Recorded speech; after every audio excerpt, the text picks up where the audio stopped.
बेटा डी और F block के क्वेश्चंस हम लोग PYQs ले लेते हैं। सन 2002 से सवाल करते हैं सन 2025 तक ईयर के। कह रहे general electronic configuration of lanthanide is. तो अगर आप इनके जनरल कॉन्फ़िगरेशन आप देखते हैं तो ये होता है NH2, ठीक है, N-1 D021 और N-2 F1214। NH2 पहले भरता है, D में एक इलेक्ट्रॉन जाता है, फिर ये F पूरा भर जाता है, फिर D के इलेक्ट्रॉन आगे भरने शुरू होते हैं। जाहिर सी बात है अगर इसमें D021 गया है तो N-1 का S और P दोनों भर गया होगा। तो अगर S और P दोनों भरे होंगे तो इसका जो सही कॉन्फ़िगरेशन निकल करके आएगा ये होगा N-2 F1214 N-1 ये हो जाएगा S2 P6 D021 और NS2। अब इसमें मैच कराइए, जिससे भी ये मैच कर रहा होगा वही आंसर करेक्ट होगा। तो इसमें ऑप्शन कौन सा करेक्ट हो रहा होगा भैया? फर्स्ट ऑप्शन करेक्ट हो रहा है। क्लियर? अगले क्वेश्चन पे आ जाते हैं। दूसरा सवाल AIPMT सन 2003 का पूछा हुआ क्वेश्चन। कह रहे हैं बताइए basic character of the transition metal monoxide follows the order.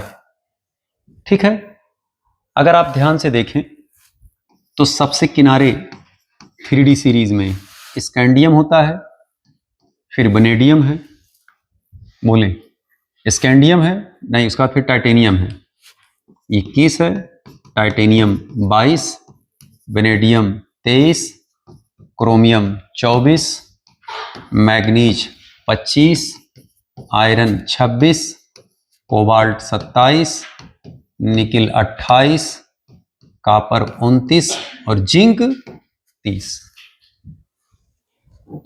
जब आप इधर से इधर चलेंगे तो इनकी जो बेसिक स्ट्रेंथ है वो घटती जा रही होगी। कारण क्योंकि हम लोग मेटल से नॉन मेटल की तरफ चल रहे हैं। तो अगर मेटल की बेसिक कैरेक्टर घट रहा होगा तो जाहिर सी बात है इनके ऑक्साइड की भी कैरेक्टर घट रहा होगा, इनके हाइड्रोक्साइड की कैरेक्टर घट रहा होगा, इनके साल्ट की कैरेक्टर घट रहे होंगे। तो इन्होंने क्या किया है, टाइटेनियम, फिर वेनेडियम, फिर क्रोमियम, फिर आयरन के ऑक्साइड ले लिया है। तो ये देखना ये सही सीक्वेंस में ही दिया गया है और यही ऑर्डर करेक्ट इनका बन करके आ रहा होगा भैया। कोई दिक्कत? कोई दिक्कत नहीं। टाइटेनियम का बेसिक ऑक्साइड सबसे ज्यादा होगा, वेनेडियम ऑक्साइड का उससे कम, क्रोमियम ऑक्साइड का उससे कम, आयरन ऑक्साइड का सबसे कम। तो इसमें आंसर कौन सा करेक्ट हो जाएगा भैया? डी। क्लियर? अगले क्वेश्चन पे आ जाएं। करें of the following outer electronic configuration of atom the highest oxidation state will be. Highest oxidation state का मतलब क्या हुआ? डी के जो मेटल्स होते हैं वो वेरिएबल ऑक्सीडेशन नंबर क्यों शो करते हैं? क्योंकि S के तो इलेक्ट्रॉन पार्टिसिपेट करते ही करते हैं, उससे पहले जो N-1 डी सबसेल के इलेक्ट्रॉन वो भी बॉन्डिंग में पार्टिसिपेट करते हैं। क्यों ऐसा होता है? क्योंकि जो NS है और N-1 डी सबसेल है दोनों की एनर्जी ऑलमोस्ट सेम होता है। तो इलेक्ट्रॉन ना सिर्फ NS के बल्कि N-1 डी सबसेल के भी बॉन्डिंग में पार्टिसिपेट करते हैं। तो अगर आप यहां देखें तो S2 और D3 तो कितना इसका हो जाएगा? 5 तक जा सकता है। 3 और 1 कहां तक जा सकता है? 4 तक मैक्सिमम शो कर सकते हैं। 5 और 1 मैक्सिमम कहां तक जा सकते हैं? 6 तक। और 5 और 2 कहां तक जा सकते हैं? 7 तक। तो हाईएस्ट ऑक्सीडेशन स्टेट कौन शो कर रहा होगा? सेकंड वाला ऑप्शन शो कर रहा होगा। स्पष्ट? अगले क्वेश्चन पे जरा आ जाए। कह रहे the correct order of ionic radii. अगर आप इसमें आयनिक रेडियाई का ऑर्डर देखें तो ये लैंथेनाइड ग्रुप का एलिमेंट है, सबसे ऊपर लैंथेनम लगा होगा। ठीक है, अगर आप इसमें ऑर्डर देखें तो देखिए ऑर्डर हम आपको बुकलेट आप अपना उठा लीजिए, बुकलेट में देखिए ऑर्डर बनाए गए हैं। सबसे ऊपर देखिए लैंथेनम है, फिर उसके बाद सीरियम है, फिर उसके बाद प्रोडेस्डीनियम है, लेकिन इसमें जो जो एलिमेंट दिए गए हैं, लैंथनम है, यूरोपियम है, ल्यूटीशियम है, वाइटर्बियम है, तो सबसे नीचे बेटा इसमें कौन आ रहा होगा? सबसे नीचे ल्यूटीशियम आ रहा होगा, ठीक है, तो ल्यूटीशियम सबसे नीचे होगा। उससे ऊपर जो आ रहे होंगे वाइटर्बियम आ रहे होंगे, ठीक है, वाइटर्बियम आ रहे होंगे। उससे ऊपर कौन आ रहा होगा? यूरोपियम आ रहे होंगे। और सबसे ऊपर कौन आ रहा होगा? लैंथनम। तो यही इनका आर्डर निकल करके आ रहा होगा। क्लियर? तो आर्डर इसमें जो करेक्ट हो रहे होंगे, इसमें लैंथनम, यूरोपियम या टर्बियम और ल्यूटीशियम, इसमें सेकंड ऑप्शन करेक्ट हो जाएगा। क्लियर? अगले वाले पे चलें। कह रहे the correct order of decreasing second ionisation enthalpy of titanium, vanadium और क्रोमियम। अब इनमें जरा आप आर्डर देखें, किसको किसको लेकर के चल रहे हैं? टाइटेनियम 22, 23 और 24। ये है भैया टाइटेनियम 22, वेनेडियम 23, ठीक है, क्रोमियम 24 और मैग्नीज 25, ठीक है।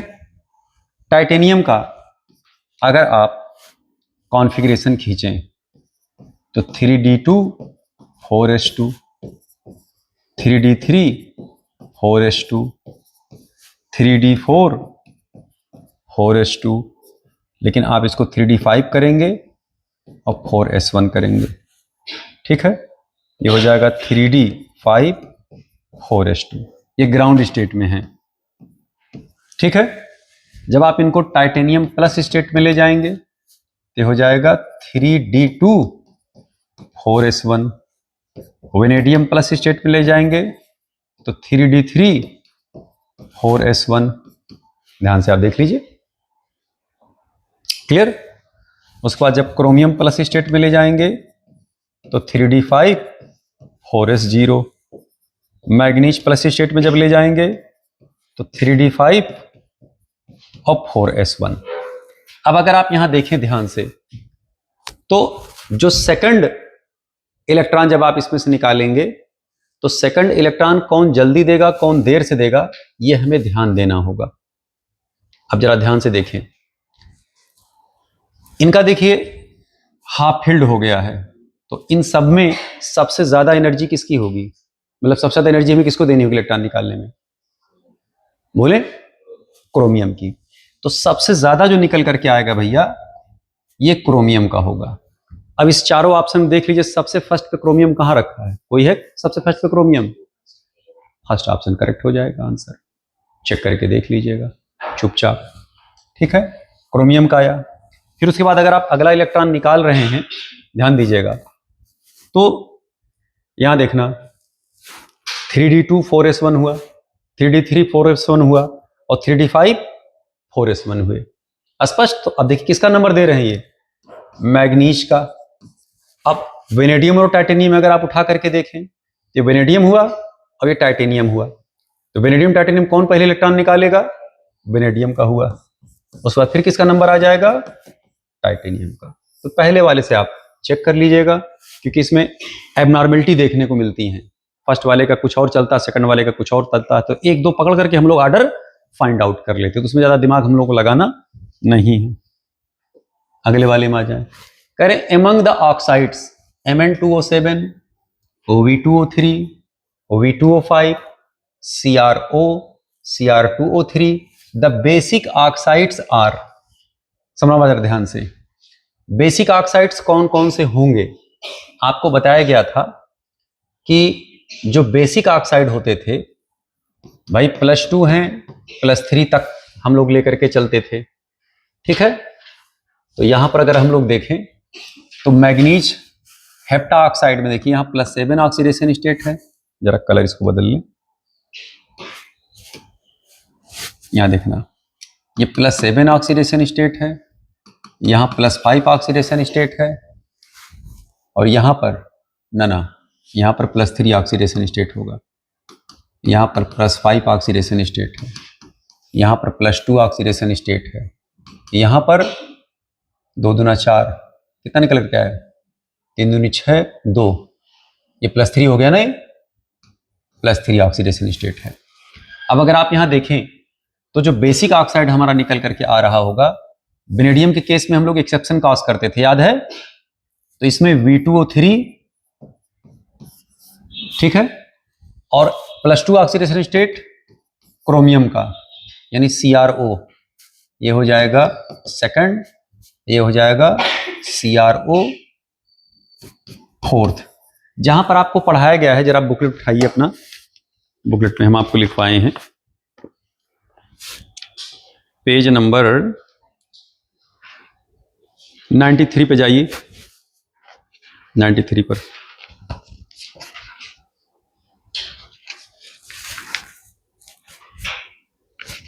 आगे 93 पर जहां पे देखिए लिखा गया oxidation number with +1 +2 +3 are basic oxide, दिखा,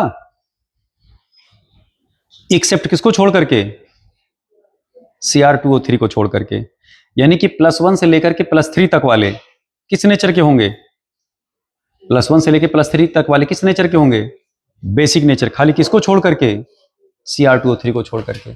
अब जरा ध्यान से देखिएगा, ये +3 हुआ, किस नेचर का होगा, बेसिक।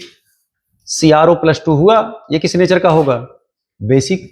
Cr2O3 ये भी +3 है, लेकिन इसको छोड़ करके सब किस नेचर के होंगे, बेसिक।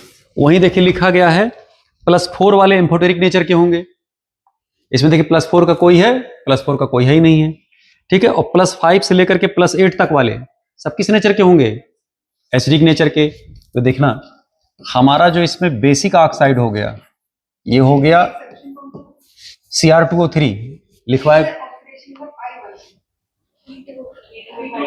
V2O5 था उसमें, एक्सेप्ट V2O5 को छोड़ करके, उसमें लिखवाए थे, अलग से भी लिखवाए थे उसमें क्लास पढ़ाते समय, V2O5 को छोड़ करके।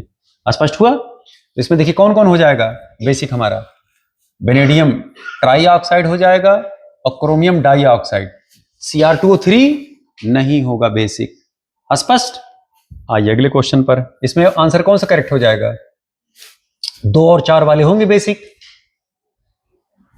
ये वाला हो जाएगा भैया 2 4। स्पष्ट। अगले क्वेश्चन पे आए, कह रहे हैं which one of the following is the correct increasing order of the magnitude of ionic radii. ठीक है, जरा इसमें आ जाएं आप, ये हमारे पास मौजूद है। अब देखिए सवाल जो हमारा था, क्वेश्चन कहां गया,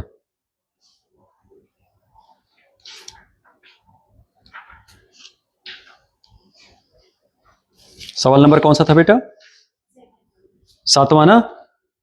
अब यहां जरा देखना ध्यान से, लैंथेनम देखो, यही तो है ना लैंथेनाइड, ऊपर वाला। अब देखिए सबसे नीचे कौन है, ये टर्बियम है, ठीक है, ये देखना ये टर्बियम है।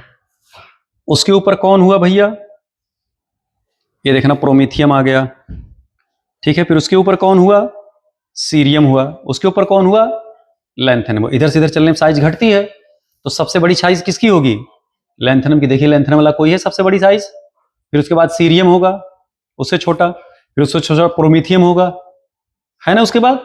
और सबसे नीचे कौन होगा, या टर्बियम होगा, फिर ल्यूटीशियम होगा, अगर ल्यूटीशियम होगा तो।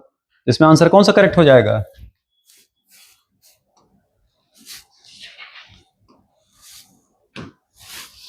इसमें देखिए आंसर जो करेक्ट हो रहा होगा, सबसे छोटा या टर्बियम हो गया, उससे बड़ा प्रोमीथियम हो गया, उससे बड़ा सीरियम हो गए, और सबसे बड़ा लैंथेनम हो गया। चाहे इसको ऐसे लिखो या आप ऐसे लिख सकते हो, लैंथेनम, फिर उसके बाद सीरियम, फिर उसके बाद प्रोमीथियम, और सबसे नीचे या टर्बियम, और उसके नीचे ल्यूटीशियम, ऐसे। तो भैया ऑर्डर आपको याद रखना होगा। और ऑर्डर याद रखने के लिए जो गाना लिखवाया गया था वो आपको याद रखना होगा, तभी आपको एलिमेंट याद रह पाएंगे। एलिमेंट याद रहेंगे तभी कल्याण इसमें हो पाएगा। ये नीट 2010 का पूछा हुआ सवाल, तब AIPMT के नाम से एग्जाम हुआ करता था। अगला देखें जरा, कह रहे the titanium atomic number 22 compound that does not exist is, कौन सा कंपाउंड इसमें एग्जिस्ट नहीं कर रहा होगा। अब जरा ध्यान दें, यही तो टाइटेनियम है ना, 22 है, 3D2 और 4S2। अगर आप यहां देखें तो टाइटेनियम +2 स्टेट में भी एग्जिस्ट कर सकता है, टाइटेनियम +3 स्टेट में भी एग्जिस्ट कर सकता है, टाइटेनियम +4 ऑक्सीडेशन स्टेट में भी एग्जिस्ट कर सकता है। भाई 2 से लेकर के 2, 3, 4 तक जा सकता है ये स्पष्ट। क्या टाइटेनियम +6 एग्जिस्ट करेगा? नहीं। क्या टाइटेनियम +5 एग्जिस्ट करेगा? नहीं। अब चेक करिए कौन कौन नहीं एग्जिस्ट करेगा। यहां पर अगर आप देखें तो टाइटेनियम का जो ऑक्सीडेशन नंबर है, यहां देखना कितना निकल के आ रहा है, +6 निकल के आ रहा है। तो टाइटेनियम +6 तो जिंदगी में नहीं एग्जिस्ट करेगा। भाई 4 ही इलेक्ट्रॉन है तो 6 कहां से दे देगा, ये एग्जिस्ट नहीं करेगा। आगे वाले देख लें सब एग्जिस्ट कैसे कर रहे हैं। यहां देखना टाइटेनियम +4 स्टेट में है, ये एग्जिस्ट करेगा। टाइटेनियम देखिए 6 है, 2 निकल गया, ये भी +4 स्टेट में हो गया। यहां देखना टाइटेनियम +3 स्टेट में है, तो +4 +3 +2 तो एग्जिस्ट कर ही सकते हैं, +6 वाला एग्जिस्ट, +5 वाला एग्जिस्ट नहीं करेगा। तो इसमें कह रहे साहब कौन एग्जिस्ट नहीं कर रहा होगा, तो इसका आंसर कौन सा हो जाएगा, खाली वही ए, पहला आंसर करेक्ट हो जाएगा। कह रहे the acidic basic of amphoteric nature of manganese dioxide, V2O5 and CrO are respectively. अब जरा ध्यान दीजिएगा, इन तीनों में सबसे कम ऑक्सीडेशन स्टेट किसका है, क्रोमियम का। तो क्रोमियम किस नेचर का हो जाएगा, बेसिक। V2O5 कैसा हुआ, एम्फोटेरिक। याद है +5 वाला एम्फोटेरिक निकल करके आता था, जबकि +5 वाला नियम से एसिडिक होना चाहिए, वो एम्फोटेरिक में चला जाता था। ये हो जाएगा V2O5 जो होगा ये एम्फोटेरिक नेचर का हो गया। और हाईएस्ट ऑक्सीडेशन स्टेट वाला कोवेलेंट नेचर का होगा, ये कैसा हो जाएगा भैया, ये एसिडिक हो जाएंगे। अब इसमें चेक कर लीजिएगा कि कौन कौन आंसर करेक्ट होगा। ये भी 2011 का पूछा हुआ सवाल है। अगले क्वेश्चन पे आ जाए। कह रहे the bonds present in the structure of dichromate ion are, dichromate ion में बॉन्ड कौन कौन मौजूद होंगे, ये Cr है, O, सीधा स्ट्रक्चर इसका हम बना रहे हैं भाई।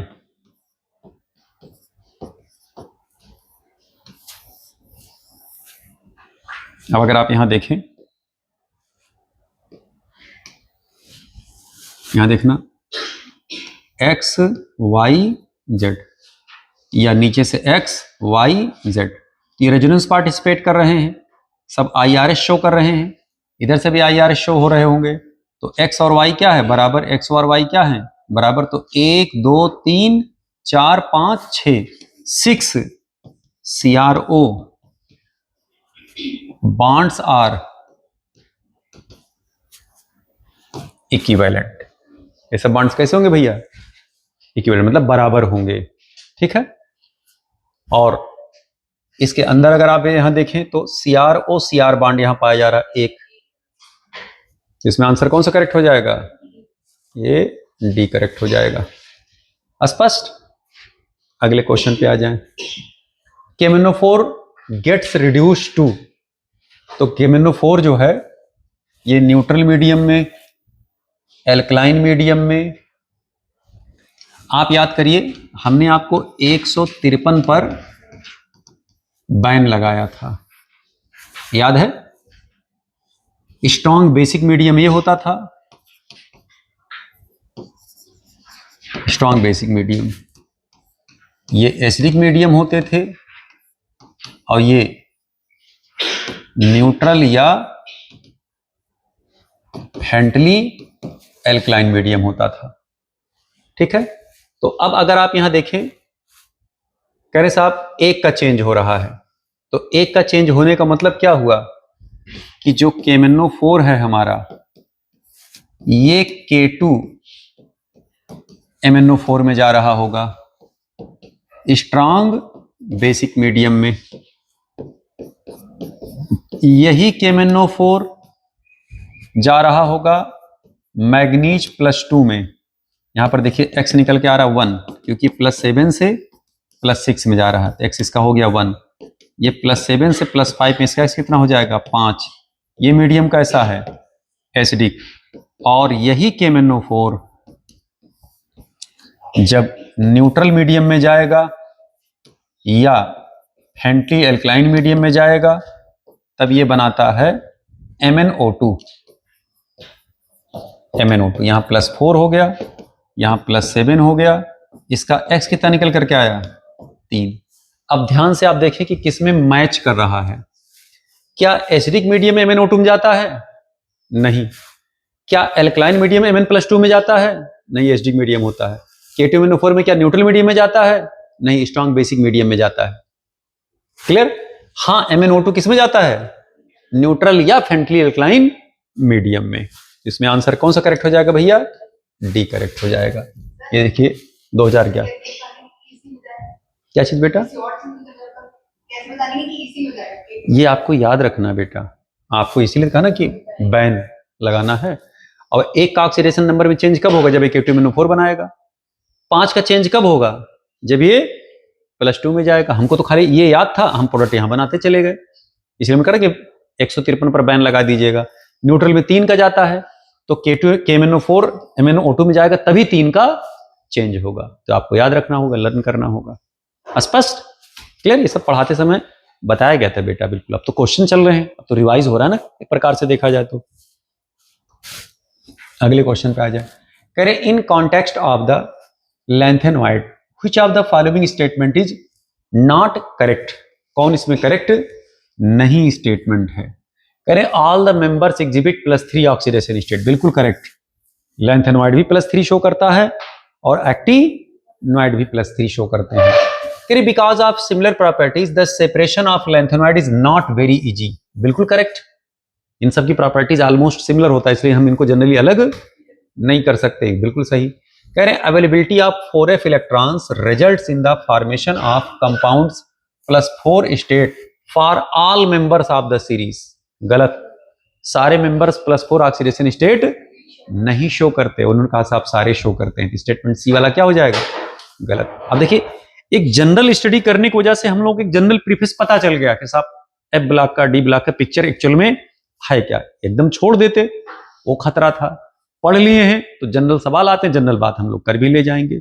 अंदर तक घुस के पूछेंगे, अंदर तक हम लोग निकाल सकते हैं। जैसे इंटरस्टिशियस कंपाउंड है, ये सब थोड़ा सा उसको ध्यान देना होगा कि कौन एलॉय कब बना लेते हैं, कब इंटरस्टिशियस में कौन एलिमेंट इंटर कर जाते हैं जाकर के, सब सारी चीजें आपको जानकारी रखनी होगी। कह रहे there is a gradual decrease in the radii. बिल्कुल correct. Of the members with increasing atomic number in the series. इसी को तो लैंथेनॉइड एक्टिनॉइड क्या कहते थे हम लोग? कॉन्ट्रैक्शन कहते थे, ग्रेजुअल डिक्रीज को ही। पुअर शील्डिंग की वजह से ऐसा होता था। आइए 13 नंबर सवाल में कह रहे consider the following statement. In statement को आप जरा पढ़िए और पढ़ने के बाद कौन सही है कौन गलत है इस पर जरा प्रकाश डालिए भैया। कह रहे lanthanoid hydroxide is least basic among hydroxides of the lanthanides. तो लीस्ट बेसिक होता है, मोस्ट बेसिक होता है, क्योंकि लेफ्ट से राइट चलने पर बेसिक स्ट्रेंथ घटता है, तो एक्सट्रीम लेफ्ट वाले का सबसे ज्यादा होगा।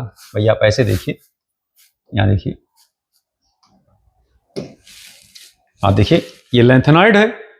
इधर से जब आप इधर चलोगे इसकी बेसिक स्ट्रेंथ क्या होती है? घटती जाती है। तो इस वाले का या इसके हाइड्रोक्साइड का ऑक्साइड का बेसिक स्ट्रेंथ सबसे ज्यादा होगा। अब ये क्या गणितबाजी यहां कर रहे हैं? कह रहे हैं भैया इसका सबसे कम होता है, तो सबसे कम नहीं बल्कि सबसे ज्यादा होता है। तो ये स्टेटमेंट तो पहला हो गया गलत। दूसरा देखें जरा। कह रहे zirconium +4 hafnium +4 possess almost the same ionic radii. Correct है, इसलिए क्योंकि ये ट्विंस होते हैं। ये स्टेटमेंट क्या हो गया? करेक्ट हो गया भैया, ट्रू है ये स्टेटमेंट। तीसरे वाले में जरा आ जाइए, कह रहे cerium +4 can act as strong oxidising agent. बिल्कुल करेक्ट, स्ट्रॉन्ग ऑक्सीजन भाग करके जल्दी किस में जाता है, +3 में। ये भी स्टेटमेंट क्या हो गया, ट्रू। अगला वाला पढ़िए स्टेटमेंट। अच्छा 3 स्टेटमेंट हैं, इसमें सेकंड और थर्ड वाला क्या हो जाएगा, ट्रू हो जाएगा। स्पष्ट। आगे जरा आइए भाई, कह रहे all copper +2 halides are known except iodide, the reason for this is that. ठीक है, इसके पीछे देखिए कारण क्या होता है। जैसे कॉपर Cl2 बनेगा, कॉपर Br2 बनेगा, लेकिन कॉपर I2 का फॉर्मेशन नहीं होता है। क्यों नहीं होता है, जरा समझें इधर। यहां कॉपर +2 स्टेट में है और आयोडाइड भी अपने -1 ऑक्सीडेशन स्टेट में है। जितने आयोडाइड होते हैं या जितने आयोडाइड के आयोडाइड जो होते हैं, ये स्ट्रांग रिड्यूसिंग एजेंट होते हैं। ये करता क्या है, इनको रिड्यूस करता है। उल्टा ये क्या करते हैं, इनको ऑक्सीडाइज करते हैं। तो जब भी CuI2 कहीं रखा जाएगा तो ये Cu2I2 कन्वर्ट होगा और साथ में क्या बन जाएगा, आयोडीन बन जाएंगे। अगर आप यहां देखें तो ये +2 है, +2 से किस में गया, ये +1 में, और यही -1 से यहां 0 में गए। इंट्रा मॉलिक्यूलर रेडॉक्स रिएक्शंस हो रहे हैं। तो इसमें कर क्या रहा है, इसमें इनडायरेक्ट आप कह सकते हैं कि cupric ion oxidises to iodide ion into iodine. भाई क्या कर रहा, ये आयोडाइड को और खुद ये रिड्यूस हो जा रहे हैं, आयोडीन में कन्वर्ट कर दे रहे हैं। इसमें ढूंढिए, कह रहे हैं iodide ion is a bulky ion. गलत, cupric ion oxidises iodide to iodine, ये करेक्ट हो सकता है। लेकिन नीचे वाले भी और ऑप्शन पढ़ लीजिए। कह रहे cupric ion has much more negative hydration enthalpy. गलत, कह रहे cupric ion has the smaller size. ये रीजन नहीं होगा, थर्ड वाला रीजन नहीं हो सकता, नहीं तो क्यूप्रिक आयन में रह जाएगा, ये क्यूप्रस आयन में जाएगा ही नहीं। कह रहे cupric ion has smaller size, ये भी गलत, ये रीजन नहीं हो सकता आयोडाइड को आयोडीन में कन्वर्ट करने का। इसमें आंसर कौन सा करेक्ट हो जाएगा, सेकंड, जो सही हो सकता था। क्लियर। अगले क्वेश्चन पे आ जाएं। कह रहे 4 successive member of first series of the transition metals are listed below for the which one of them the standard potential M+2 to M value has the positive sign.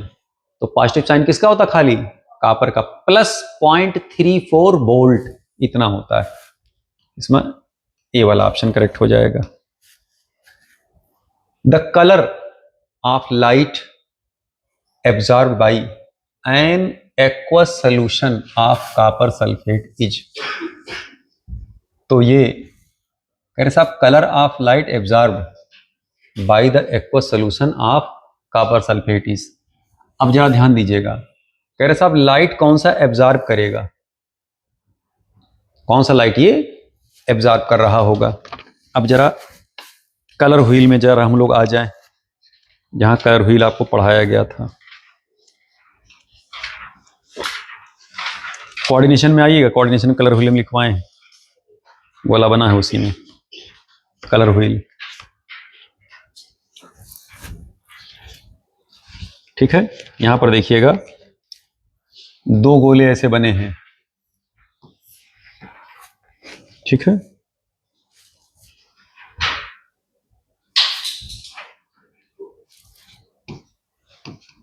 VIBGYOR करके बनाते हैं, इधर देखना, VBGYOR, विबग्योर, WIBGYOR, यानी green का red, blue का orange और yellow का वायलेट। ठीक है, अब जरा ध्यान दीजिएगा, हमको जो कॉपर सल्फेट दिखाई पड़ता है ये ब्लू कलर का दिखाई पड़ता है, या कह सकते हैं ब्लू ग्रीन दिखाई पड़ता है। तो अगर हमें ब्लू ग्रीन दिखाई पड़ रहा होगा तो उसका कॉम्प्लीमेंट्री कलर लाइट एब्जॉर्ब कर रहा होगा। तो अगर ब्लू ग्रीन अगर आप यहां देखें तो ये थे ना ब्लू ग्रीन, तो ब्लू ग्रीन अगर ये दोनों हैं तो इसका ये कलर निकल करके आएगा ही ऑरेंज रेड। इसका मतलब ऑरेंज रेड को एब्जॉर्ब कर रहा होगा और ब्लू ग्रीन को रेडिएट कर रहा होगा, क्योंकि उनको नीला नीला दिखाई पड़ता है, हरापन लिए हुए नीला नीला। तो अब इसका जब आप सेकेंडरी वाला जब व्हील बनाएंगे इसका, देखिए ऐसे जाएगा व्हील इसका। इधर देखना, अगर आप ग्रीन ब्लू लेते हैं, ब्लू ग्रीन लेते हैं, जैसे देखना ध्यान से, ब्लू ग्रीन पकड़े तो इसका कलर कौन सा आ जाएगा? ऑरेंज रेड आ जाएगा। अगर आप वीबी लेते हैं, ब्लू वायलेट लेते हैं, तो इसका कौन सा आ जाएगा? ऑरेंज येलो आ जाएगा। अगर आप वायलेट रेड लेते हैं, रेड वायलेट अगर आप लेंगे तो इसका कौन सा आ जाएगा? येलो ग्रीन आ जाएगा। स्पष्ट? तो अब जरा ध्यान दीजिएगा, अगर ये हमें ब्लू दिखाई पड़ रहा है, यानी ब्लू ग्रीन अगर हमको दिखाई पड़ रहा है, तो इसका कॉम्प्लीमेंट्री कलर कौन सा हो जाएगा? Orange red. इसका मतलब ये ऑरेंज रेड को एब्जॉर्ब कर रहा होगा। तो इसमें ढूंढ लीजिएगा, ऑरेंज रेड जो होगा वही आंसर करेक्ट हो जाएगा। चीजें क्लियर हुई? बिल्कुल एकदम स्पष्ट हुई। अब देखिए इसमें बदमाशी क्या किए हैं। अगर एक कलर वो देते, मान लो ब्लू है, रेड है, ऐसे करके देते। अगर मान लो यहां ऑप्शन ऐसे दिया गया होता, पहला ऑप्शन ये ब्लू कलर का एब्जॉर्ब करेगा, दूसरा ऑप्शन ऑरेंज कलर एब्जॉर्ब करेगा, तीसरा ऑप्शन रेड कलर एब्जॉर्ब करेगा, चौथा ऑप्शन येलो कलर एब्जॉर्ब करेगा। अब जरा ध्यान दीजिएगा, तो पहले तो हमें ध्यान देना होगा कि कॉपर हमें किस कलर का दिखाई पड़ता है? ब्लू। तो ब्लू कलर का दिखाई तब पड़ेगा जब ब्लू का कॉम्प्लीमेंट्री वेवलेंथ हो क्या करेगा? एब्जॉर्ब करेगा। तो ब्लू का कॉम्प्लीमेंट्री कलर कौन सा होता है? ऑरेंज। इसमें आंसर कौन सा करेक्ट हो जाएगा? ऑरेंज तब करेक्ट हो जाएगा। बदमाशी इन्होंने क्या किया है, इन्होंने रंग नहीं पूछा है, इन्होंने उसका कॉम्प्लीमेंट्री कलर पूछा कि कौन से वेवलेंथ की लाइट को ये एब्जॉर्ब कर रहा होगा। तो वहां पर कलर व्हील आपको काम देगा, जो कलर व्हील गोला बनवा दिया गया है। ये सब सवाल पहले पूछे जाते थे, IIT 2012 का पूछा हुआ क्वेश्चंस हैं ये। कह रहे which one of the following does not correctly represent the correct order of the property indicated against it. कह रहे साहब इसमें कौन प्रॉपर्टी सही नहीं दिया गया है? ठीक है, अब इसमें आपको याद अगर होगा तब तो काम चल जाएगा, नहीं अगर याद है तब आप दिक्कत में आ जाएंगे। क्लियर बात? अब इसमें देखिए पहला कर साहब टाइटेनियम, वेनेडियम, क्रोमियम, मैग्नीज 22, 23, 24, 25। कह रहे ये मेल्टिंग पॉइंट का बढ़ता हुआ ऑर्डर है। तो अगर आप पीछे मेल्टिंग पॉइंट में जाकर के आप देखेंगे तो उसमें रेगुलरिटी निकल करके नहीं आती है, ये इरेगुलर ऑर्डर आता है। और इन्होंने क्या किया, ऑर्डर रेगुलर बनाया है। तो क्या ये ऑर्डर करेक्ट माना जाएगा? इनकरेक्ट माना जा सकता है। अब यहां देखिए टाइटेनियम, वेनेडियम, मैग्नीज, क्रोमियम, करे इंक्रीजिंग सेकंड आयोनाइजेशन इंथैल्पी।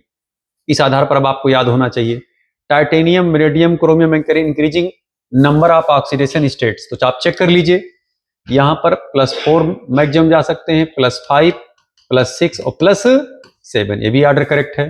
करे titanium, vanadium, chromium, manganese increasing magnetic moment. आप चेक कर लीजिएगा, इनके n बढ़ते जा रहे होंगे। जैसे टाइटेनियम का 4 होता तो 3 निकाला है, तो इसका n इक्वल टू कितना आ जाएगा?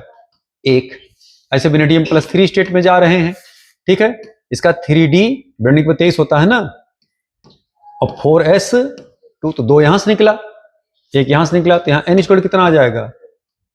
2 हो जाएगा। ऐसे यहां n इक्वल टू कितना आ जाएगा? 3। यहां n इक्वल टू कितना आ जाएगा? अब देखिए मैग्नीज है 25 होता है, तो 3d5 4s2, 2 यहां से निकला, 1 यहां से निकला, तो n कितना आ जाएगा यहाँ पर? 4। तो इंक्रीजिंग ऑर्डर में जा रहे और बाकी सारे सही, खाली यही क्या हो गया?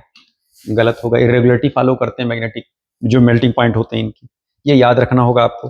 18 नंबर सवाल में आ जाए, कह रहे हैं which of the following exhibits only +3 oxidation state.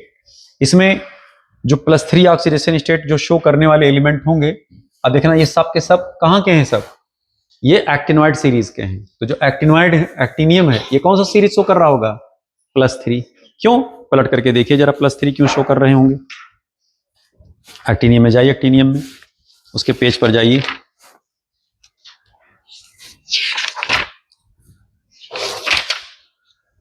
अब देखिए +3 क्यों शो कर रहा होगा? क्योंकि +3 के केस में 5f0 हो जा रहा है। इसका मतलब क्या है, ये नोबल गैस कॉन्फ़िगरेशन को कहीं ना कहीं एक्वायर्ड कर रहा होगा, इसलिए इसका सिर्फ +3 ऑक्सीडेशन स्टेट निकल करके आ रहा है। इसका देखिए +4 भी नहीं होगा और +5 भी नहीं होगा। आप उठा करके देखिए पेज नंबर 102 पे आइए, 102 पर देखिए, सबसे ऊपर एक्टिनियम है ना, एक्टिनियम +3 ऑक्सीडेशन स्टेट सिर्फ शो कर रहा है। क्या +4 +5 शो कर रहा है? नहीं साहब, +2 भी नहीं शो कर रहा है, इसलिए सिर्फ और सिर्फ क्या है, +3 शो कर रहा है। और वहीं पर अगर आप देखें प्रोटेक्टिनियम, तो प्रोटेक्टिनियम देखिए +3 भी शो कर रहा है, +4 भी शो कर रहा है। देखिए +3 में 5f2 जा रहा है इसका, और +4 में 5f1 जा रहा है। तो सारे वेरिएबल ऑक्सीडेशन स्टेट शो कर रहे हैं, खाली यही क्या है, फिक्स्ड +3 ऑक्सीडेशन स्टेट शो कर रहा होगा। इट मींस यही आंसर करेक्ट होगा। इस पर टिक लगा लीजिएगा सवाल पर, जो याद करने वाले होंगे, उसको लर्न करने वाले होंगे तो याद रखने होंगे भैया, ये सब बदमाशीपन कर सकते हैं। कह रहे which of the following arrangement does not represent the correct order of property stated against. Clear? कह रहे नंबर ऑफ ऑक्सीडेशन स्टेट्स, इधर देखना, स्कैंडियम +3 +4 +6 +7 बढ़ रहा है, इंक्रीजिंग ऑर्डर में जा रहा है, बिल्कुल correct. Vanadium +2, chromium +2, manganese +2, iron +2, paramagnetic behaviour. तो पैरामैग्नेटिक बिहेवियर सबका इंक्रीजिंग ऑर्डर में होगा तब जब n के नंबर बढ़ रहे होंगे तब। और इसमें क्या कह रहे हैं, कह रहे हैं साहब डज नॉट रिप्रेजेंट। तो जरा इसको चेक करिए जरा, क्योंकि ये तो हम लोग चलो समझ में आ गया, वेनेडियम +2 का मतलब कितना हो गया, ये हो जाएगा n इक्वल टू कितना आ जाएगा 3, क्योंकि ये 3d3 और 4s2, तो 3d3 हो गया। n इक्वल टू कितना आ गया इसका 3। क्रोमियम +2 में जरा जाइए, ये हो जाएगा 3d5 4s1, तो एक यहां से गया और एक यहां से गया, तो 3d4 हो जाएगा। 3d4 का मतलब हो गया n इक्वल टू 4, यहां से यहां तक चलो सही चल रहा है। मैग्नीज +2 में जाइए, 3d5 हो जाएगा, n इक्वल टू कितना हो गया 5। फिर आयरन जाइए, 3d6 और 4s2, तो 4s2 गायब हो जाएगा। अब यहां देखना n इक्वल टू कितना, जब 5 से ऊपर होना शुरू होता तब हम 10 में से माइनस करना शुरू कर देते हैं, तो यहां n कितना आ जाएगा 4। क्यों? क्योंकि जब 6 भरोगे आप, 1 2 3 4 5 रह हो गया 6, तो n कितना आ गया 4। तो देखिए 3 4 5 तक तो सही गया, उसके बाद 4 आ गया। अगर यही मैंगनीज यहां होता और आयरन इसके पहले होता, तब ये ऑर्डर क्या हो जाता, सही। वो कह रहा कौन ऑर्डर गलत है, यही ऑर्डर क्या हो गया, गलत है। और बाकी सब सही ऑर्डर है। निकल से बड़ा कोबाल्ट, कोबाल्ट से बड़ा आयरन, आयरन से बड़ा मैग्नीज, ये सब ऑर्डर सब करेक्ट बनाए गए हैं। स्टेबिलिटी इन एक्वस मीडियम में सब स्पष्ट। आगे जरा आ जाए, कह रहे which of the following statement about, which of the following statement about the interstitial compound is in correct. जितने भी इंटरस्टिशियल कंपाउंड होते हैं रिएक्टिव नहीं होते हैं, वो सब कैसे होते हैं, अनरिएक्टिव होते हैं, क्योंकि यहां कोई केमिकल बॉन्ड नहीं बनता है। यहां इंटरस्टिसेस में खाली छोटे एटम आकर के इंटर कर जाते हैं। जैसे मान लीजिए हम Fe3C लिख दें, Fe3C का मतलब क्या हुआ कि 3 मेटल हम आयरन के ले लें और इसमें छोटा एलिमेंट कार्बन घुस गया जा करके इंटरस्टिसेस। तो अब ये क्या है, पहले लचीले थे, अब एक बीच में घुस गया एटम आकर के, अभी हार्ड हो गए, इनकी हार्डनिंग बढ़ाई जाती है, इनकी मेल्टिंग पॉइंट बढ़ जाती है, ये सब सारी चीजें इनकी बढ़ती, लेकिन रिएक्टिविटी नहीं इंक्रीज करती। ऐसा नहीं कि रिएक्टिव ज्यादा हो गए, अनरिएक्टिव हो गए, कम रिएक्टिव हो गए, तो केमिकल रिएक्ट नहीं करते। दे रिटेन मेटालिक कंडक्टिविटी, बिल्कुल correct. They are chemically reactive, ये क्या हो जाएगा भैया, गलत हो जाएगा। They are much harder than the pure metal, ये भी सही है। They have higher melting point than the pure metal, ये भी सही है। इसमें गलत कौन सा होगा, सेकंड वाला गलत हो जाएगा। सवाल जो नए लगे, सवाल जो अलग लगे, उनको टिक जरूर लगाते चलिएगा, या आपको लगे कि यार इस टाइप के सवाल में हम फंस सकते हैं, तो उस टाइप के कॉन्सेप्ट को घर पर जाकर के दोबारा फिर से देखने की कोशिश करें। कह रहे which of the following does not give oxygen on heating, which of the following does not give oxygen on heating, इनमें से कौन हीट करने पर ऑक्सीजन प्रोड्यूस नहीं करता है। इनको अगर आप हीट करेंगे तो इनके भी केस में जिंक ऑक्साइड बनता है, एक मिनट, जिंक कोलाइड बनेगा, जिंक कोलाइड बनेगा और O2 बनेगा। इनको हीट करोगे KCl बनेगा, O2 बनेंगे। इनको हीट करोगे K2CrO4 बनेंगे, Cr2O3 बनेगा और O2 बनेगा। और अमोनियम डाइक्रोमेट को जब आप हीट करते हैं तो ये N2Cr2O3 में कन्वर्ट होंगे और साथ में H2O। क्या इसने O2 जनरेट करा? बोले नहीं साहब, O2 नहीं जनरेट करता, ये N2 प्रोड्यूस करते हैं। स्पष्ट? ये सब नाइट्रोजन बनाने की विधियां हैं। तो इसमें कह रहा कौन O2 जनरेट नहीं करेगा, तो इसमें आंसर कौन सा करेक्ट हो जाएगा? डी। 22 नंबर सवाल पे आ जाए। कह रहे the reaction of aqueous K M N O four with H2O2 in acidic condition gives. The reaction of aqueous K M N O four with H2O2 in acidic condition give. अगर आप केमिनोफोर का रिएक्शन H2O2 के साथ करा रहे हैं, ध्यान दीजिएगा, तो केमिनोफोर क्या है? Oxidising agent. यहां पर हम मीडियम एसिडिक लेकर के चल रहे हैं। ये क्या करता? ये डिकम्पोज होता है, ये जाता है H2O में और क्या रिलीज करता है? O2। और ये क्या कर रहा है? इसको ऑक्सीडाइज कर रहा है और खुद क्या हो जाएगा? ये रिड्यूस। ये किस में चले जाएंगे भैया? Mn+2 में। अगर आप यहाँ H2SO4 लेकर चल रहे हैं, यहाँ MnSO4 बन जाएगा, लेकिन हम यहाँ पर सिर्फ आयन लिख रहे हैं। ये +7 है, जब ऑक्सीडाइजिंग एजेंट की तरह वर्क करता है एसिडिक मीडियम में, तो जाता किस में है? Mn+2 में। तभी तो इसका X कितना निकल करके आता है? 5 निकल करके आता है। स्पष्ट? और इसका X निकल करके आएगा 2। तो यहां पर हमसे पूछ रहे हैं कि रिएक्शन के बाद क्या क्या स्थिति होगी, तो केमिनोफोर चला जाएगा मैग्नीज +2 में और वाटर H2O2 क्या रिलीज कर रहा होगा? O2। इसमें ऑप्शन ढूंढिए, Mn+2 और O2 रिलीज हो रहे हैं कि नहीं रिलीज हो रहे हैं। तो आंसर कौन सा करेक्ट हो जाएगा? Second answer. 23 नंबर सवाल पे आ जाए। कह रहे magnetic moment 2.83 bore magneton is given by which of the following ions. कौन से आयन के द्वारा +2.83 दिया जा रहा होगा? तो अब आप यहां चेक करिए, टाइटेनियम का इसका n इक्वल टू हो जाएगा 1, तो इसका जो म्यू होगा 1.73 होगा। ठीक है। निकिल वाले में अगर आप चेक करें, निकिल +2 में तो 3d8 4s2 होता था, 4s0 हो जाएगा। अगर 3d8 है तो इसका n जब आप निकालोगे तो 10 - 8 निकल कितना आ गया? 2। इसका मतलब म्यू इसका निकल के आ जाएगा 2.83 bm। यही आंसर क्या हो जाएगा? करेक्ट। यहां पर n कितना निकल के आ रहा होगा? 3। इसका 3.9 आ रहा होगा म्यू। इसमें अगर आप देखेंगे तो D5 कंडीशन होगा, इसका n कितना आ जाएगा? 5। इसका हो जाएगा 5.9। हमको आंसर बताना है कि किसका 2.83 होगा, तो 2.83 किसका होगा? सेकंड वाले का होगा। कोई दिक्कत? कोई दिक्कत नहीं, आसान आसान सब सवाल है भैया।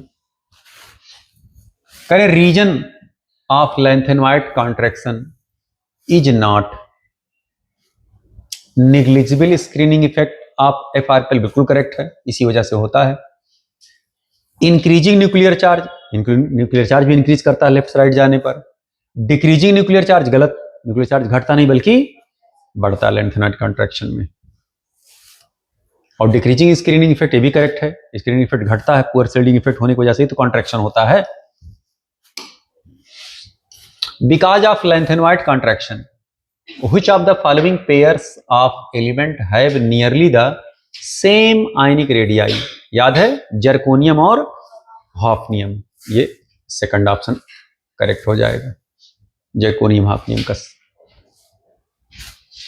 अच्छा याद रखिएगा, आप जर्कोनियम हॉफनियम तो याद रखते हैं, ऐसा ध्यान रहे, जर्कोनियम हॉफनियम का सेम होता है, नायोबियम और टैंटलम का सेम होता है, मॉलिब्डेनम और टंगस्टन इन दोनों का भी सेम होता है। याद रहे, खाली यही आप दोनों याद रखते क्योंकि एनसीईआरटी में ही दिया गया है।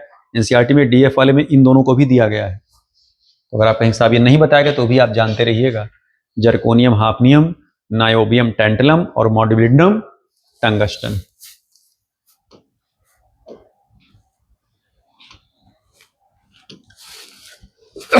छब्बीस नंबर सवाल पे आ जाए। करें gadolinium belong to 4f series, its atomic number is 64, सबको पता है। Which of the following is the correct electronic configuration of the gadolinium. Gadolinium ही अकेला ऐसा था, बल्कि उसके साथ 3 एलिमेंट थे, ऊपर का, फिर गैडोलिनियम का, फिर नीचे ल्यूटीशियम का। ध्यान दीजिएगा, 4f7 5d1 6s2 कॉन्फ़िगरेशन पाया जाता है, एकदम बिल्कुल करेक्ट है। Assuming complete ionisation, complete ionisation को अज्यूम करके चलिए।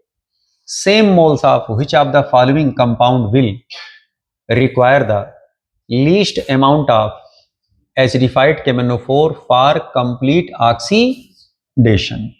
कह रहे साहब किसके मोल्स सबसे कम लग रहे होंगे। अब देखना यहां पर पिक्चर जो चल रहा है अलग कहानी है। Milliequivalent of KMnO4 equal to milliequivalent of, ये होगा FeC2O4, मिलिक्विलेंट ऑफ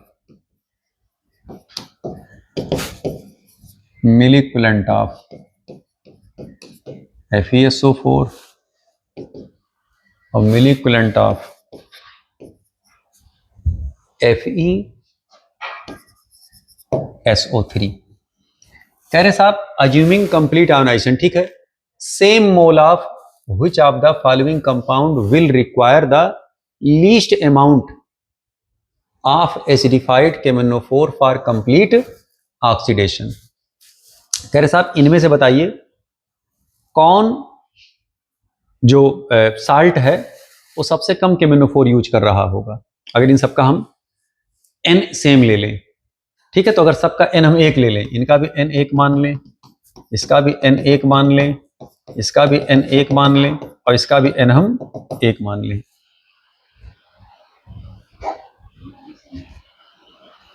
अच्छा बरसात हो रहा है, बारिश हो रही है। जब फसल पक जाते हैं तो यही सिचुएशन होती है। गांव में खेतों में इस समय गेहूं पक गया होगा, अब गेहूं घर किसान बेचारा लेकर के आएगा। कुरकुर गेहूं अगर रहेगा तब तो भूसे उसके सही से निकल जाएंगे, और नहीं कुरकुर हुआ तो फिर अब टाइम लगेगा। अब देखिए ये सब दैवी प्रकोप हैं, सब आदमी उम्मीद करके चल रहा है और ये झमझम झमझम बारिश करा रहे हैं।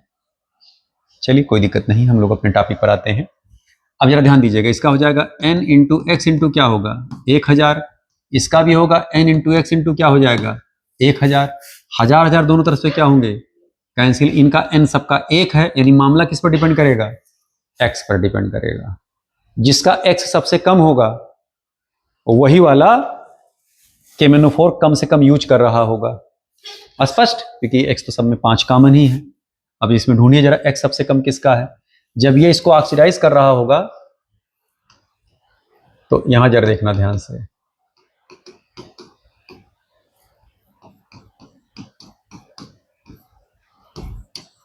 ये फेरिक में जा रहे होंगे और ये कार्बन डाइऑक्साइड में जा रहे होंगे, एक ही कंपाउंड का FeC2O4।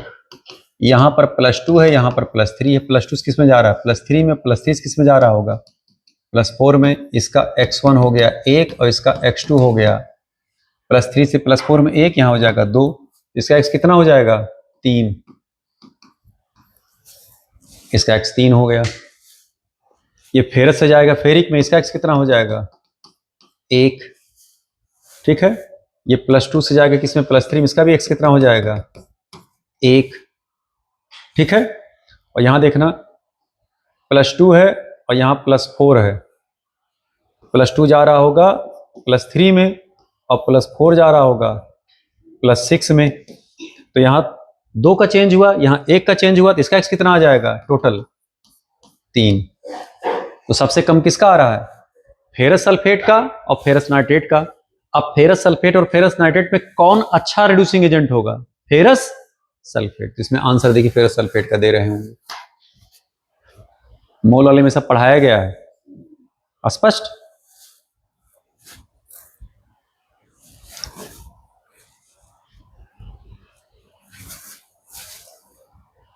आगे बढ़े, खींच लो photo. The colour of KMnO4 is due to, कौन सा छूट गया, ये वाला। अच्छा, कह रहे match the catalyst to the correct processes. कह रहे साहब इसमें जो कैटलिस्ट इस्तेमाल किए गए हैं इनको सही सही प्रोसेसेस से यूज कर लीजिए भैया, ठीक है। अब जैसे टाइटेनियम ट्राइकोलाइड है, तो टाइटेनियम ट्राइकोलाइड किस में जाते हैं, ये जिगलर्स नाटा कैटलिस्ट में जाते हैं। प्लेडियम डाइकोलाइड वाकर प्रोसेस में जाते हैं। वाकर प्रोसेस क्या होता है, ये इथाइलिन होता है, हाफ O2 से हम रिएक्शन कराते हैं, यहाँ पर प्लेडियम कोलाइड लेकर के कैटलिस्ट चलते हैं, ये CH3 CHO में कन्वर्ट होता है, एस्टरडिहाइड वगैरह सब बनते हैं। ऐसे ही इनको अगर आप देखेंगे, ये डेक्कन्स प्रोसेस है, कोलिन बनाने में यूज होता है, ठीक है। और वेनेडियम पेंटाऑक्साइड जो होगा ये कॉन्टैक्ट प्रोसेस है, सल्फ्यूरिक एसिड बनाने में यूज होते हैं। SO2 को ऑक्सीडाइज करते हैं, SO3 में जाता है, ये है।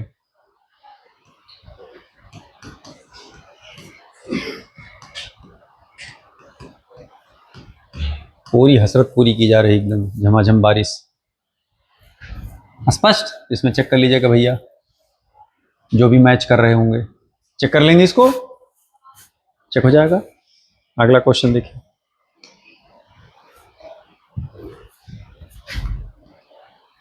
The colour of KMnO4 is due to.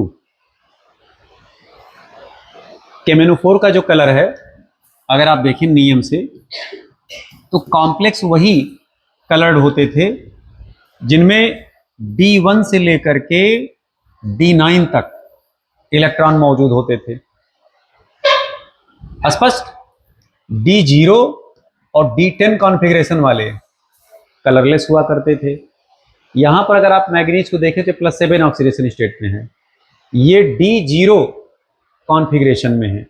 नियमता इसको क्या होना चाहिए था, कलरलेस होना चाहिए था, लेकिन एक ऐसा है कलर्ड है। कलर्ड क्यों है,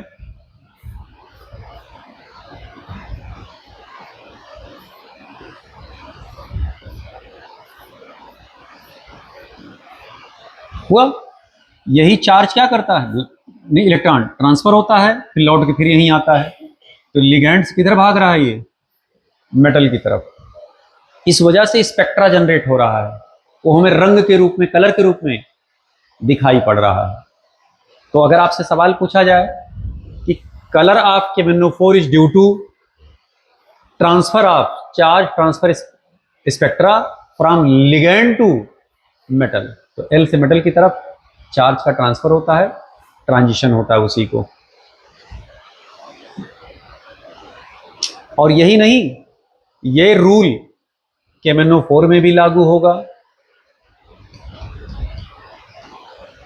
K2Cr2O7 में भी लागू होगा, K2CrO4 में भी लागू होगा, CrO2Cl2 में भी लागू होगा, AgI में भी लागू होगा, और AgBr में भी लागू होगा। इन सब में रंग का एक ही reason, due to charge transfer from ligand to metal.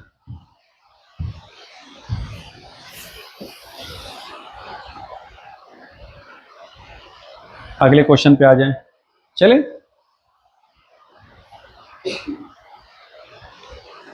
इसका PDF निकाले नहीं थे क्या तुम लोग, PDF मैडम से बोल देना, भेज देंगी। आइए, कह रहे which of the following species is stable in aqueous solution, कौन इसमें एक्वस सोल्यूशन में स्टेबल होगा, तो MnO4 2 नेगेटिव, ये एक्वस सोल्यूशन में स्टेबल होते हैं। इनका रीजन है SRP, याद रखना होगा आपको।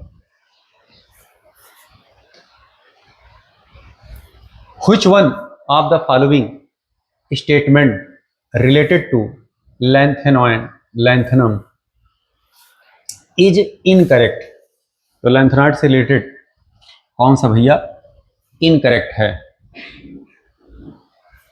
यूरोपियम शो +2 ऑक्सीडेशन स्टेट, ये तो सही है। The basicity decreases as the ionic radius decreases from promethium to lutetium, बिल्कुल करेक्ट, लेफ्ट साइड चलने पर घटता जाता है। ऑल द लैंथन्स और लैंथेनाइड के members are much more reactive than aluminium, गलत है कि सही है? फाल्स है। स्पष्ट ही बातें, एल्यूमिनियम की रिएक्टिविटी ज्यादा होती, इनकी कम होगी। Cerium +4 solutions are widely used as oxidising agent in volumetric analysis, ये भी करेक्ट है भैया। इसमें इनसे स्टेटमेंट कौन सा इनकरेक्ट हुआ? सी वाला। 32 नंबर पे आ जाए। The element 114 has been discovered recently, radioactive वाले हैं।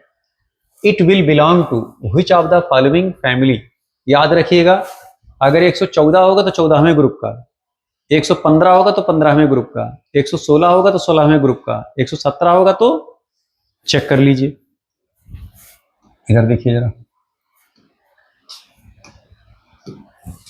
देखिए 114 है ना, ये देखिए फिलरोबियम है, कौन से ग्रुप का है? कार्बन फैमिली का। 115 वाला मास्कोबियम 15वें ग्रुप का हो जाएगा, देखिए। 116 वाला 16वें ग्रुप का, 117 वाला 17वें ग्रुप का, 113 वाला निहोनियम 13वें ग्रुप का। तो इसमें एक हटा देना है, वही ग्रुप नंबर उसका बन जाता है। ये सब सारे एलिमेंट जो नीचे के हैं, ये सब रेडियो एक्टिव एलिमेंट है और सिंथेटिक एलिमेंट हैं। किसी का 10 मिनट, किसी का 15 मिनट, किसी का 30 सेकंड, किसी का 1 दिन, यही इनकी हाफ लाइफ होती है। ये पता होना चाहिए आपको। आइए अपने क्वेश्चन पे आइए। तो इसमें सवाल किस ग्रुप से बिलोंग करेगा भैया? ये कार्बन फैमिली से बिलोंग करेगा। Name the gas that can readily decolourise acidic KMnO4। अब जरा ध्यान दें, यहां पर ये है KMnO4, ये होता है ऑक्सीडाइजिंग एजेंट, ठीक है। अब अगर ये ऑक्सीडाइजिंग एजेंट है तो किसको ये जल्दी से ऑक्सीडाइज करेगा? जल्दी से ऑक्सीडाइज वही होगा जो रिड्यूसिंग एजेंट होगा। अगर आप सल्फर डाइऑक्साइड को देखें, ये जल्दी से किस में आना चाह रहा है? +6 में, क्योंकि +4 से ज्यादा स्टेबल +6 का होता है। कार्बन डाइऑक्साइड देखेंगे +4 में ऑलरेडी आगे कहां ऑक्सीडाइज ही होगा। स्पष्ट। अगर आप P2O3 देखेंगे +3 ऑक्सीडेशन स्टेट में है, +5 में जा सकता है, लेकिन उसके पहले कौन जाएगा? Sulphur dioxide. स्पष्ट। अगला देखें जरा, कह रहे the reason for greater range of oxidation state in actinoids is attributed to, the reason for greater range of oxidation state in actinoid. Actinoid वाले का ग्रेटर रेंज ऑफ ऑक्सीडेशन क्यों ज्यादा होता है? क्योंकि इनके जो 7s के इलेक्ट्रॉन होते हैं, 7s की एनर्जी होती है, 6d की जो एनर्जी होती है और 5f की जो एनर्जी होती है, तीनों की एनर्जी ऑलमोस्ट सेम होती है। इसलिए सबके इलेक्ट्रॉन बॉन्ड फॉर्मेशन में पार्टिसिपेट करते हैं। तो आप इसमें सेकंड आंसर लगा दें कि 5f, 6d and 7s level having comparable energy. तो इसके भी इलेक्ट्रॉन जाते हैं, पार्टिसिपेट करते हैं, इसके भी पार्टिसिपेट करते हैं, इसलिए रेंज ऑफ +7 तक ऑक्सीडेशन नंबर शो करता है। इनकी सबकी एनर्जी बराबर होती है बेटा, ऑलमोस्ट सबकी एनर्जी। अब जैसे तुम 3d5 और 4s1 लिखिए, ये किसका है? ये क्रोमियम का है, ठीक है। अब अगर आपसे कहा जाए कि क्रोमियम कितना ऑक्सीडेशन नंबर शो करता है, तो क्रोमियम +2 भी शो करता है, क्रोमियम +3 भी शो करता है, क्रोमियम +6 भी शो करते हैं। अब सॉल्ट तभी +6 तक क्यों शो किया? इलेक्ट्रॉन तो यहीं से निकल के जाने चाहिए थे, यहां से क्यों गया? क्योंकि इन दोनों की एनर्जी लगभग बराबर होती। तो डी और एफ में ये सुविधा है। स्पष्ट ही बातें। इसमें NS और N-1 डी की एनर्जी सेम होती लगभग, और एक्टिनोइड वाले में NS N-1 डी और N-2 एफ के, इन सब की एनर्जी लगभग सेम है। लेकिन ये सुविधा एक्टिनोइड में पाया जाता है, लैंथेनॉइड में नहीं है। इसीलिए lanthanoid limited oxidation number show करते हैं, क्योंकि उनकी जो एनर्जी होती है वो इन तीनों की बराबर नहीं होती। ये सिर्फ एक्टिनोइड में सुविधा है, डी में और एक्टिनोइड में। 35 number, the correct order of nitrogen compound in its decreasing order of oxidation state. तो ये तो भैया बचकाना सवाल हो गया। यहां चेक करिए, +5 +2 0 और ये हो जाएगा -3। इधर से देखिए घट रहा है लगातार ऑक्सीडेशन। कहता है बताओ किस कंपाउंड में ऑक्सीडेशन नंबर डिक्रीजिंग है।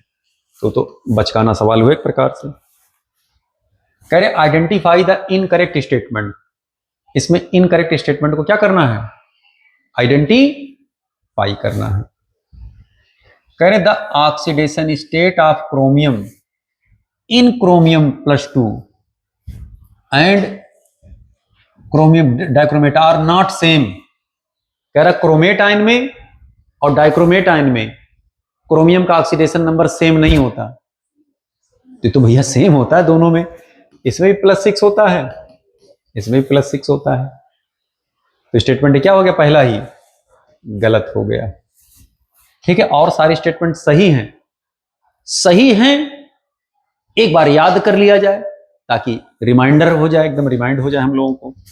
कह रहे chromium +2 is a stronger reducing agent than iron +2 D6 in water. क्यों स्ट्रॉन्गर रिड्यूसिंग एजेंट होता है ये? क्योंकि जब ये इलेक्ट्रॉन लॉस करता है तो D3 में चला जाता है। ठीक है, और अगर ये लॉस करेंगे तो D5 बना लेंगे। D3 की स्टेबिलिटी एक्वस मीडियम में D5 से ज्यादा होती है, बात बताया जा चुका है। तो ये स्टेटमेंट गलत नहीं है, सही है। स्पष्ट। The transition metals and their compounds are known for their catalytic activity. बिल्कुल correct. Due to their ability to adopt multiple oxidation state. Free valencies होती हैं, डब्बे खाली होते हैं, मल्टीपल ऑक्सीडेशन स्टेट शो कर सकते हैं। एंड टू फॉर्म कॉम्प्लेक्सेस, किसी के भी साथ कॉम्प्लेक्स बना सकते हैं। Interstitial compounds are those that are formed when small atoms like hydrogen, carbon or nitrogen are trapped inside the crystal lattice of the metal. Metal के क्रिस्टल लैटिस में छोटे एटम जैसे कार्बन, हाइड्रोजन, नाइट्रोजन ट्रैप कर लिए जाते हैं। ऐसे बने कंपाउंड को हम लोग कौन सा कंपाउंड कहते हैं? Interstitial compound. बाहर देखकर डरो नहीं। क्लियर। 37 नंबर क्वेश्चन देखें। Zirconium 40, hafnium 72 have similar atomic and ionic radii because of lanthanoid contraction. Tick लगा लीजिएगा। ये तो पता है कि हाँ ठीक है ट्विंस होते हैं, लेकिन कारण क्या है? Lanthanoid contraction. कारण क्या है? Poor shielding effect. The incorrect statement among the following is. पहला, actinoid contraction is greater for element to lanthanoid contraction. बिल्कुल correct. Actinoid contraction lanthanoid contraction से ज्यादा होता है। न्यूक्लियर चार्ज यहां बढ़ जाता है, ज्यादा खींच लेता है, ज्यादा साइज घटती है। दूसरे में करें, most of the trivalent lanthanoid ions are colourless in the solid state. नहीं साहब, कुछ कलर्ड होते हैं, कुछ कलरलेस। तो ये सारे कलरलेस नहीं होते हैं। स्टेटमेंट क्या हो गया? Incorrect. Lanthanoids are good conductors of heat and electricity. सही है। Actinoids are highly reactive metals specially when finely divided. बिल्कुल करेक्ट है। इसमें रेंज ऑफ ऑक्सीडेशन नंबर बनाने की क्षमता होती है, इसलिए रिएक्टिविटी इनकी ज्यादा होती है। गैडोलिनियम, नीट 2022 का सवाल है। Gadolinium has a low value of third ionization enthalpy because of high exchange enthalpy. Half field में आ जाते हैं ना ये पूरी तरीके से, क्योंकि इसके केस में F7 हो जाता है ना कॉन्फ़िगरेशन। तो जब F7 होगा तो अगर ज्यादा नंबर ऑफ पैरेलल स्पिन्स होंगे तो उनकी एक्सचेंज एनर्जी ज्यादा हो जाती है, स्टेबिलिटी बढ़ जाती है। इस सवाल पे 39 पे टिक लगा लीजिएगा भैया, क्योंकि रीजन अलग हो गया ना इसका। 40 नंबर का, the stability of cupric ion is more than cuprous ion salts in aqua solution due to high hydration energy. देखिए नीट 2023 का पूछा हुआ सवाल 41 नंबर, कह रहे which of the following statements are incorrect, कौन सा स्टेटमेंट इसमें क्या है, इनकरेक्ट है। तो इनकरेक्ट स्टेटमेंट आपको इसमें बताने हैं भैया, ध्यान दे जरा। कह रहे all the transition metals except scandium form MO oxides which are ionic, सही है। The highest oxidation number corresponding to the group number in transition metal oxide, सही है। जितना उसका मैक्सिमम ग्रुप नंबर होता है वही उसका हाईएस्ट ऑक्सीडेशन नंबर होता है, स्कैंडियम से लेकर के मैग्नीज तक, बिल्कुल करेक्ट है। सी कह रहे हैं basic character increases from vanadium to V2O4 और फॉर V2O5, नहीं साहब, यहां तक जब जाओगे तो मीडियम एसिडिक होने लगता है, ये स्टेटमेंट क्या हो गया, गलत है। तो सी वाला भैया ये गलत हो जाएगा। डी वाला पढ़िए, V2O4 dissolve in acids to give VO4 3 negative. तो जरा बताइए V2O4 को जब डिजॉल्व करते थे आप एसिड्स में तो देता क्या था ये, है VO3 VO2 प्लस जाता था ना, तो ये VO4 3 निगेटिव दे रहे हैं, ये क्या हो गया, गलत है। तो डी वाला आंसर गलत है और सी वाले गलत है। ई वाला देखिए CrO is basic but Cr2O3 is amphoteric, तो सही है। CrO बेसिक होगा, लोअर ऑक्सीडेशन स्टेट, और Cr+3 जो कि बेसिक होना चाहिए क्या हो जाता था, एम्फोटेरिक हो जाते थे। इस स्टेट में इसकी करेक्ट होगा विनेडियम। V2O4 वाले को आप एक बार देख लें यहां से, और देख करके फिर से उसको एक बार लिख लें कि किस में ये जा रहे हैं। आप अपने बुकलेट में चेक कर लीजिए, इसमें जा रहे थे, वेनेडियम वाले के केस में जाइएगा।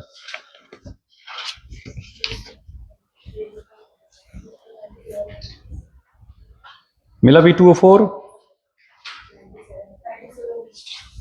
हाँ इसमें देखिए ये जो V2O4 है ये एसिड मीडियम में जब डिजॉल्व होगा तो VO+2 बनाएगा, और यहीं पर V2O5 बेसिक मीडियम में ये जाएगा VO4, और यही एसिडिक मीडियम में जाएगा VO2+। ये पूरा देखिए लिख दिया गया, चाहे यहां एसिड लिखें और चाहे लिख दें H+।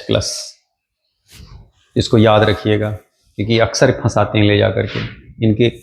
ये देखना यहां पे ऑक्सो एनायन बना, यहां ऑक्सो कैटायन, यहां पर भी ऑक्सो कैटायन। तो V2O4 V2O5 दोनों ही एसिडिक मीडियम में क्या बनाते हैं, ऑक्सो कैटायन, और बेसिक मीडियम में क्या बनाते हैं, ऑक्सो एनायन। स्पष्ट, दोनों ही केस में अगर आप यहां उठा करके देखेंगे तो क्लियर बात। यहां पर भी +5 ऑक्सीडेशन स्टेट इनका होगा, यहां पर भी +5 ऑक्सीडेशन स्टेट हो जाएगा, +6 हो जाएगा यहां पर। स्पष्ट। आइए 42 नंबर सवाल में कह रहे spin only magnetic moment is same for which of the following ions, यानी किसका किसका n के नंबर बराबर होंगे। तो टाइटेनियम में जरा आप देखें, इसमें तो n इक्वल टू हो जाएगा 1, टाइटेनियम +3 में। क्रोमियम +2 में देखें n इक्वल टू कितना आ जाएगा, अगर क्रोमियम +2 का देखें तो 3d5 4s1 है, तो एक यहां से निकला एक यहां से निकला, तो n कितना आ जाएगा 4, ठीक है। ऐसे ही मैग्नीज +2 में अगर आप देखें, मैग्नीज +2 में इसका n इक्वल टू हो जाएगा 5। ऐसे अगर आप आयरन +2 में अगर आप देखें तो n कितना आ जाएगा इसका 4। क्यों n यहाँ 4 हो गया, क्योंकि 3d4 है ये, और इसका हो जाएगा 3d5, इसका हो जाएगा 3d4 था, इसका भी हो जाएगा 4। देखना 4 और 4 क्या हो गए, मैच कर रहे हैं। तो क्रोमियम +2 आयरन +2 का स्पिन ओनली मैच कर रहा होगा, मैग्नेटिक मोमेंट मैच कर रहा होगा। तो जो आयरन +2 का कौन सा है, D, और क्रोमियम +2 कौन सा है, B, तो B और D का क्या होगा, मैच कर रहा होगा। स्कैंडियम +3 है पूरा का पूरा। किसका? Fe वाले का।